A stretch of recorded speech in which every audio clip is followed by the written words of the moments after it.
ఒక అక్వేరియంలో కొన్ని చేపలున్నాయండి. ప్రతిరోజు చేపలకి పిల్లలు ఫీడ్ ఏస్తుండేవారు. ఫీడ్ ఎక్కడేస్తే అక్కడికి చేపలొచ్చి తినేవి.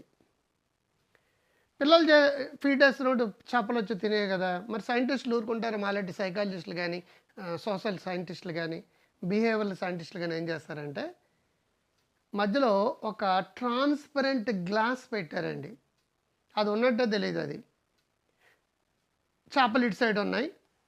ఇటు సైడు ట్రాన్స్‌పరెంట్ గ్లాస్ ఇటు సైడు ఫీడ్ చేయడం మొదలుపెట్టారు. ఆ ఫీడ్ కనిపించిన వెంటనే చేపలు పరిగెత్తుకొని ఎళ్లి గ్లాస్‌ని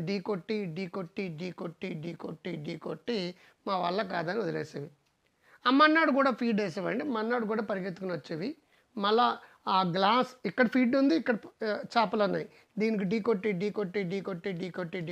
చచ్చిపోయాయి. కొన్ని రోజుల తర్వాత ప్రతిరోజు ఫీడ్ ఏస్తున్నారు. ఈ ఫీడ్ అనేది మా భ్రమ. నాకు అంత సీన్ లేదు.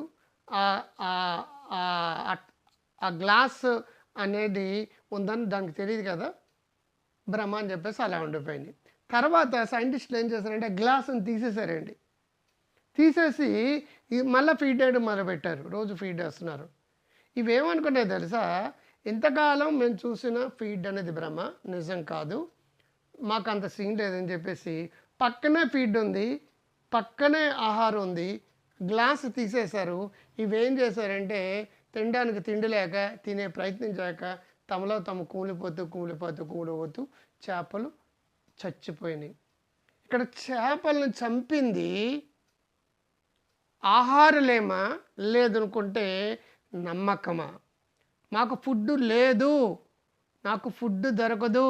మేము చూసింది నిజం కాదు అని ఎప్పుడైతే నమ్మారో వాళ్ళు ప్రయత్నం ఆపేశారండి.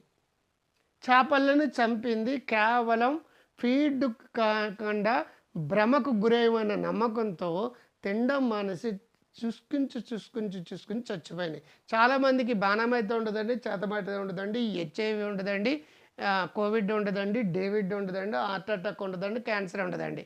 కానీ మాకు ఏవో ఉన్నాయని భ్రమలతో లేని సమస్యలు సృష్టించుకుంటూ ఉంటారు.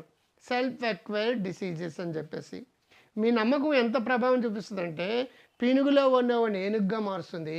ఏనుగులో ఉండేవాడిని కొలాప్స్ చేసి పీనుగుగా మారుస్తుంది. మీరు ఏనుగు అవుదాం అనుకుంటున్నారా? పీనుగు అవుదాం అనుకుంటున్నారా? మహానుభావుడు అవుదాం అనుకుంటే ఉత్తి బావుడు అవుదాం అనుకుంటున్నారా? మీ చేతిలో ఉంది. Choice is yours. నచ్చితే లైక్ చేయండి, షేర్ చేయండి, సబ్స్క్రైబ్ చేయండి. గురు హెల్తీ వెల్తీ వైజ్ యాప్ని డౌన్లోడ్ చేసుకుంటే డాక్టర్ క్రాంతికారి యాప్ని డౌన్లోడ్ చేసుకోండి.